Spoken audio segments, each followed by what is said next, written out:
creo que las del agua son unas propiedades muy, muy particulares. Y no es la finalidad de nuestra sesión de hoy conocer toda la físico-química del agua, sino algunos aspectos que tal vez o seguramente ustedes ya revisaron en sus cursos, pero que son importantes tener en mente. Bien, bueno, pues como todos sabemos, la molécula del agua está constituida por dos átomos de hidrógeno enlazados covalentemente a un átomo de oxígeno. Bien, si nos regresamos un poco en el tiempo, eh, recordaremos que el oxígeno tiene un número atómico de 8. El número atómico es el número de protones que tiene el átomo de algún elemento en particular. Y si ese átomo está neutro, entonces ese número atómico, insisto, correspondiente al número de protones que tiene en su núcleo, pues equivaldrá al número de electrones que tiene o posee dicho átomo. De tal manera que el oxígeno, al tener un número atómico igual a 8, pues en su estado neutro tendrá 8 electrones. Y esos 8 electrones van a estar acomodados en diferentes orbitales de la siguiente manera, ¿sí? 2 estarán en el orbital 1s, otros 2 en el orbital 2s y otros 4 en los orbitales 2p. Tenemos o sabemos que los orbitales p son degenerados de tal manera que hay 3 de ellos equivalentes en cuanto a energía y, en el caso de los p, equivalentes también en cuanto a la forma, pero principalmente tener en cuenta que los orbitales degenerados tienen igual energía. Bien, entonces, bueno, tenemos 3 de ellos, los orbitales px, orbitales py y orbitales pz. Y decía yo que esos últimos 4 electrones estarán acomodados como se indican en esta configuración electrónica para el oxígeno. El hidrógeno tiene un número atómico igual a 1, eso significa que para un átomo de este elemento neutro habrá un electrón. Ese electrón estará ocupando la capa de el orbital de menor energía, el orbital 1s. Para llenar o para crear esta configuración electrónica, pues me he basado, o nos hemos basado en el principio de Aufbau o de distribución electrónica, en el principio de exclusión de Pauli y en la regla de Hort. Ok. Recordar que los orbitales S tienen una forma esférica. Aquí estamos viendo a 3 orbitales S con diferente número cuántico principal, n igual a 1, n igual a 2 y n igual a 3. Recordarles que la diferencia entre uno u otro valor para el número cuántico principal n, pues es simplemente el tamaño del orbital. Dicho en otras palabras, qué tan cercano o qué tan lejano llegan sus límites respecto del núcleo de ese. Noten que para un número cuántico, un valor del número cuántico igual a 1, pues este orbital esférico, este orbital S, pues tendrá un volumen más pequeño, más cercano al núcleo, considerando que el núcleo es justo el centro de coincidencia de estos ejes cartesianos, mientras que el orbital S con n igual a 2, pues tendrá un volumen mayor, su alcance será más allá del orbital S con valor n igual a 1. Y finalmente aquí tenemos a un orbital S con n igual a 3. Mucho más grande, se puede apreciar que el orbital S con n igual a 1 y el orbital S con n igual a 2. Repito, considerar que el núcleo de este supuesto átomo se encuentra o coincide justamente con, es un punto que coincide con el cruce de estos ejes cartesianos. También recordar que el orbital tipo P tiene una forma de cacahuate, ¿vale? Hay 3 de ellos, decíamos que es un orbital degenerado, y cada uno de ellos, para fines prácticos, se orientará, para fines de orientación, sobre su disposición en el espacio, consideramos que se orientará sobre cada uno de los ejes cartesianos, de tal manera que el orbital PX estará sobre el eje X, el orbital PZ se encontrará sobre el eje Z y el orbital PY se orientará o estará dirigido a lo largo del eje Y. Realmente, sabemos que hay orbitales del tipo F, de hecho hay orbitales, podría haber orbitales del tipo G, H, I, eso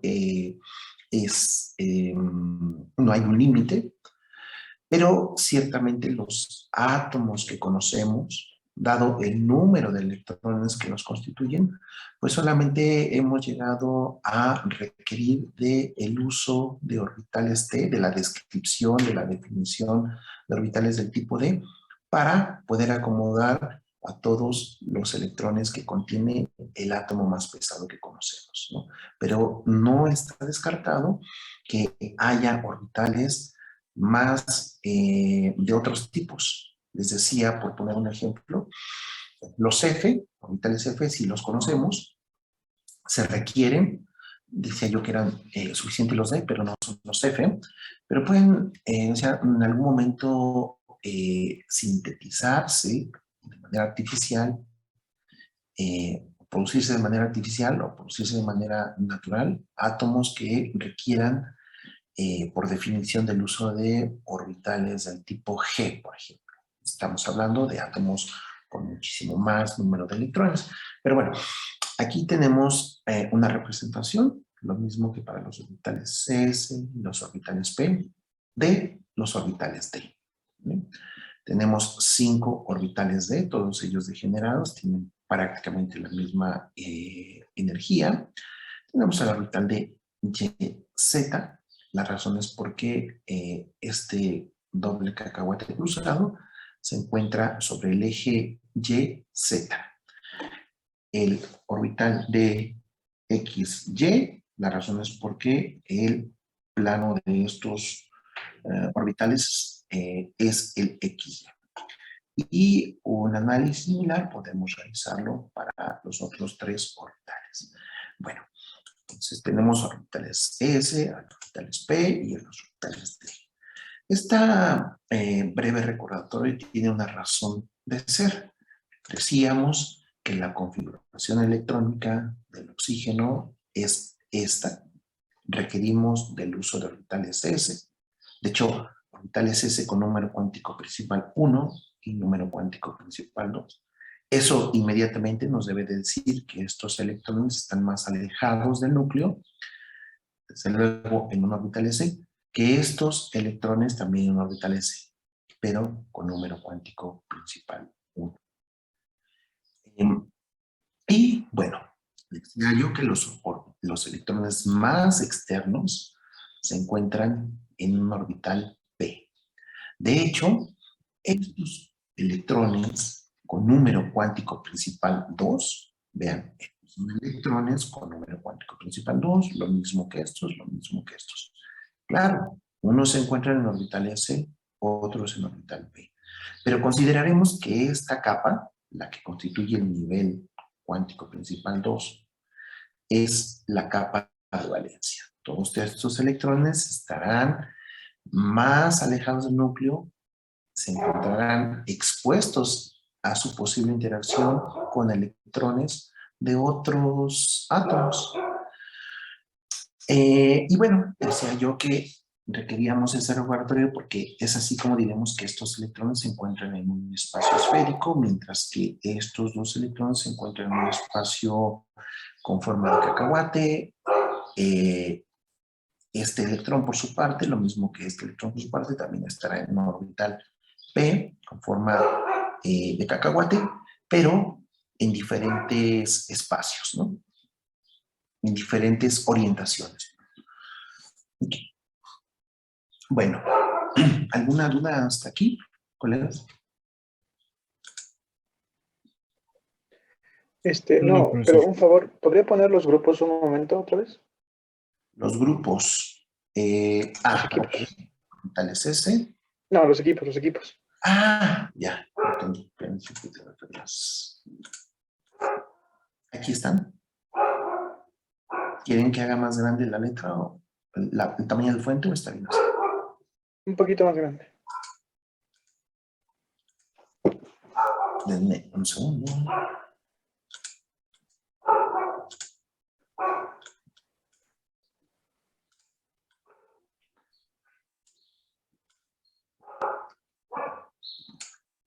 ¿Eso es suficiente o más grande? Bueno, Ya, muchas gracias. Disculpe. no, no te preocupes.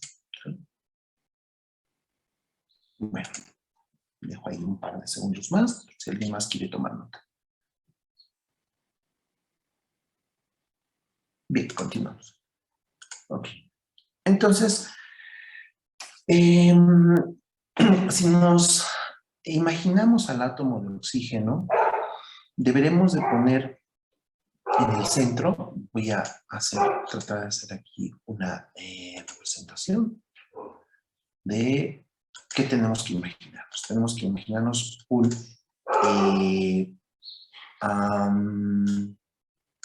orbital 1s que contendrá a estos dos electrones. Debemos de considerar también a un orbital 2s más grande. Sabemos que son más grandes. Déjenme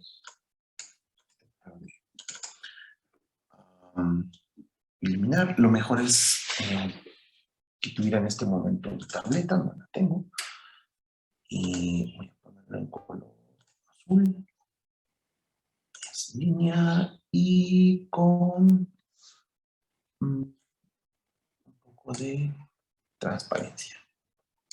Algo más grande. Vale. Y tenemos que considerar ahora a los orbitales P. Los orbitales P, déjenme ver, okay. Yo creo que los voy a tratar de dibujar de la siguiente manera. Y yo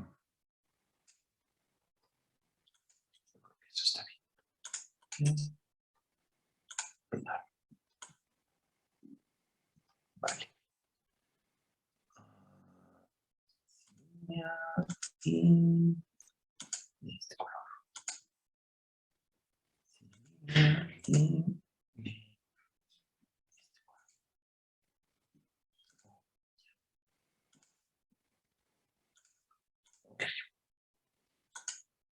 Y ya estamos prácticamente en tiempo, ya no aceptamos a alguien más.